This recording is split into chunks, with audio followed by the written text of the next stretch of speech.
Today you'll see me attempt to build this very expensive model that is so far outside of my skill set, but I'm still gonna give it a shot, so let's go. I've had this very special box sitting on the floor of my room since July of 2019.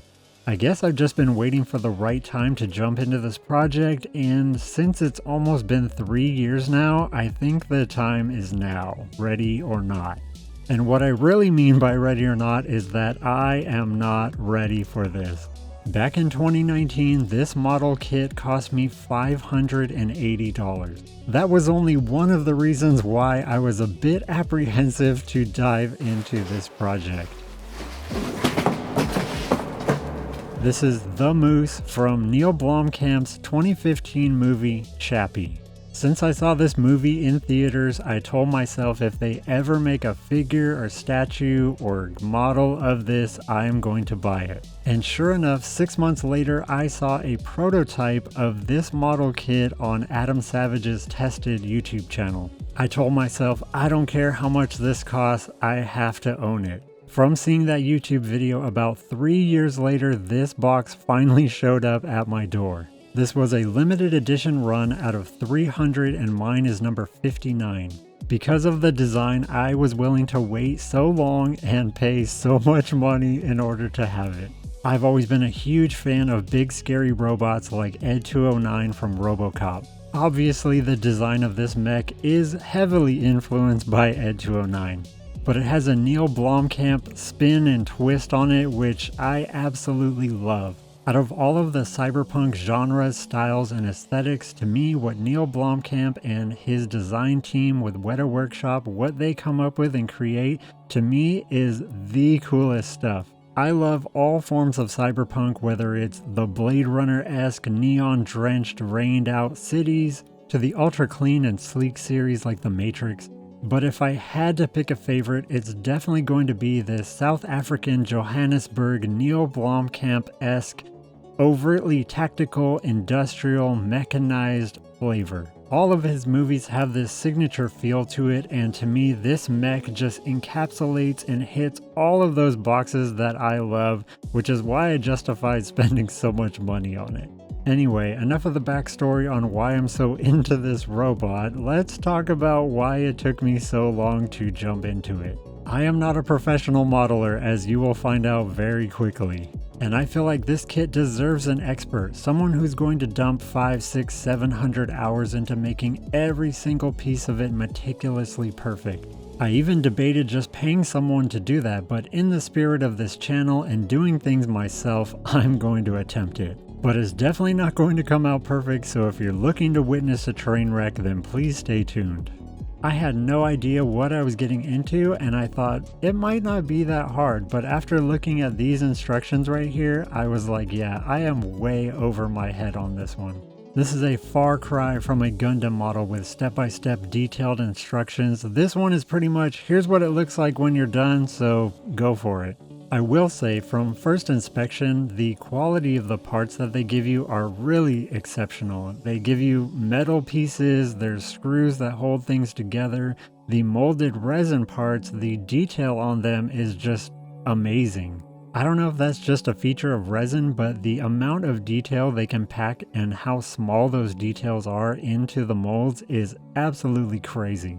I've only built one other resin model, and the form and fit finish on that one was pretty atrocious. This one even comes with a laser etched brass piece for some of the little smaller details, and I think just these extra little touches make everything so much cooler.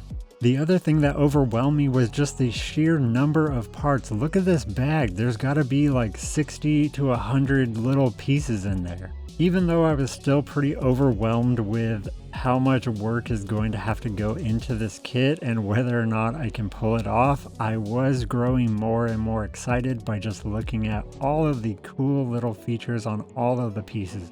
Another impressive thing about this kit was with the bigger pieces was how heavy they are. They all have a heft to them, And I can't believe that this is one mold. This leg part right here is just one mold with metal inserts into it. It's just really cool. There's so many pieces to this kit, I couldn't even fit them all in the frame. Even more impressive was this base. It has to weigh at least 10 pounds, maybe 15 pounds. It is crazily heavy and the detail on it is remarkable. I just really can't get over how cool all of these pieces look, and I'm really excited to dive into it now. Let me show you some better shots of these parts.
Okay, the first stop on this building adventure is cleaning up all the parts and getting rid of the extra flashing and molding and just prepping them, making them as smooth as possible. I wanted to start with the larger pieces like the base here because they seemed less fragile and I was honestly kind of afraid of breaking some of these parts.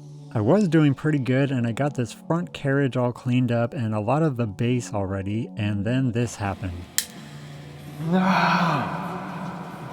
That's right, that was my first casualty, and it's because this flashing part was actually much thicker and stronger than the part it was attached to. This was my first lesson in that you shouldn't rip off the tabs on all of the pieces because some of them might break. So that led me to take a different approach for removing the larger flashing pieces. I was able to salvage this piece by gluing it back on, but I really wish I hadn't have done that. So my new method was just to trim away closer and closer and then just file the last little bit off.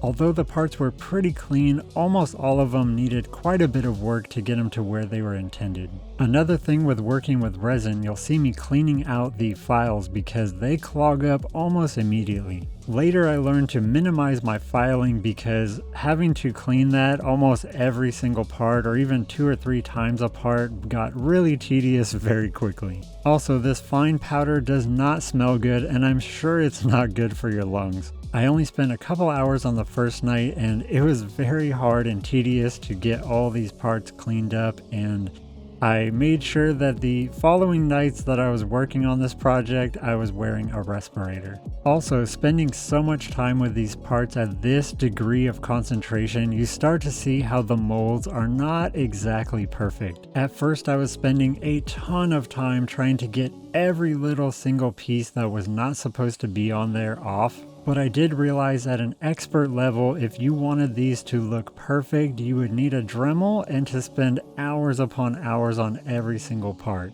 And while I do have a Dremel, I don't want to take this model to that level just because I know my perfectionism would take over and I would just never complete it because I would be spending years upon years trying to make every little thing perfect. And then when you start to do that, then all of the imperfections that you absolutely cannot fix are just going to drive you crazy. I did spend way more time than I ever thought I was going to be, and I did try my best to make these look as good as possible, but trying to get to that level, to me, I'm just not there. But again, working so closely with all of these pieces, it quickly became apparent just how imperfect even the molds were. And I'm not at the level to correct the base layer, like trying to warp and undistort some of the molded pieces. Like, I am not at that level. And honestly, the cleaning and assembly isn't even the part I'm really worried about. The part I'm most concerned about would be, you guessed it, painting. I should purchase an airbrush set and get all the colors and all the things and watch all the tutorials and get really good at airbrushing before I even paint this model. But I'm not doing that, and the reason is because I don't foresee myself making a lot of models in the future. The only reason why I'm even building this one is because it was not offered pre-assembled and pre-painted. But anyway, we'll get into painting and that disaster in a future video. Of course, I didn't show you guys every single piece that I cleaned because that would just be like a 20-hour video and really boring and tedious to watch. I probably spent the better part of 4 to 5 nights doing 2 to 3 hours of prepping and sanding and cutting, and just all before even test assembling anything. It was super tedious, but breaking it up and just doing little chunks of a couple hours at a time did make it a lot easier to do. If I had to do this all in like 1 or 2 days, I would be over it. So after all that work, here are all the parts all prepped and ready to go.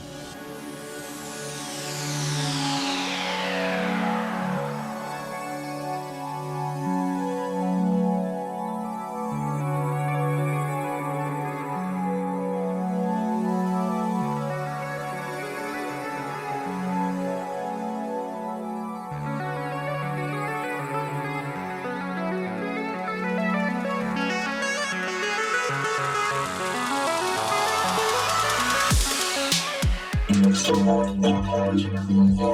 the next episode of this build series, we are going to tackle some of the assembly and then move on to painting. But next week's video is going to be a build log of my second e-bike, and then after that, the plans that I'm going to do with that e-bike to make it even crazier. Anyway, I want to thank you guys so much for watching. I really appreciate it, and I can't wait to show you more and more on this build and many others. Thank you so much for watching, and I will see you in the next one.